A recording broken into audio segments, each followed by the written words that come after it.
गांव में एक बूढ़ी माई रहती थी। माई का आगे पीछे कोई नहीं था, इसलिए बूढ़ी माई बेचारी अकेली रहती थी। एक दिन उस गांव में एक साधु आया। बूढ़ी माई ने साधु का बहुत ही प्रेम पूर्वक आदर सत्कार किया। जब साधु जाने लगा तो बूढ़ी माई ने कहा, महात्मा जी, आप तो ईश्वर के परम भक्त हैं, कृपा करके मुझे ऐसा आशीर्वाद दीजिए जिससे मेरा अकेलापन दूर हो जाए। अकेले रह रह करके उब चुकी हूँ। उद्धरण चिन्ह। साधु ने मुस्कुराते हुए अपनी झोली में से बाल गोपाल की एक मूर्ति निकाली और बुढ़िया को देते हुए कहा, माई, ये लो आपका बालक है, इसका अपने बच्चे की तरह प्रेम पूर्वक लालन पालन करती रहना। बुढ़िया माई बड़े लाड़ प्यार से ठाकुर जी का लालन पालन करने लगी। एक दिन गांव के कुछ शरारती बच्चों ने देखा कि माई मूर्ति को अपने बच्चे की तरह लाड़ कर रही है। नटखट बच्चों को माई से हंसी मजाक करने की सूझी। उन्होंने माई से कहा, अरे मैया सुन, आज गांव में जंगल से एक भेड़िया घुस आया है जो छोटे बच्चों को उठाकर ले जाता है और मारकर खा जाता है। तू अपने लाल का ख्याल रखना, कहीं भेड़िया इसे उठाकर न ले जाए। बुढ़िया माई ने अपने बाल गोपाल को उसी समय कुटिया में विराजमान किया और स्वयं लाठी छड़ी लेकर दरवाजे पर पहरा लगाने के लिए बैठ गई। अपने लाल को भेड़िए से बचाने के लिए बुढ़िया माई भूखी प्यासी दरवाजे पर पहरा देती रही।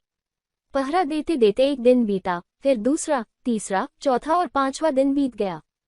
बुढ़िया माई 5 दिन और 5 रात लगातार बगैर पिल के झपकाए भेड़िए से अपने बाल गोपाल की रक्षा के लिए पहरा देती रही।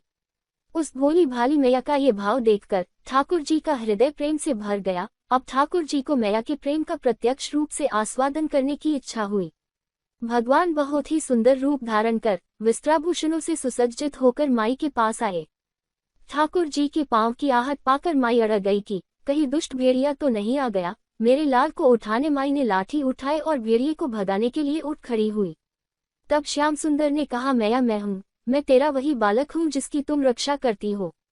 माई ने कहा, क्या? चल हट, तेरे जैसे बहुत देखे हैं, तेरे जैसे सैकड़ों अपने लाल पर न्योछावर कर दूं, अब ऐसे मत कह, चल भाग जा यहाँ से।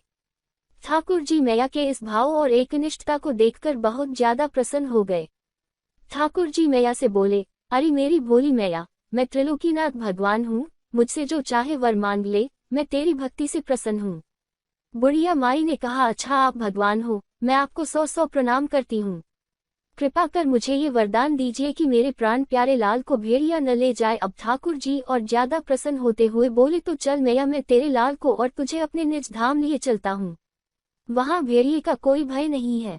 इस तरह प्रभु बुढ़िया माई को अपने निज धाम ले गए।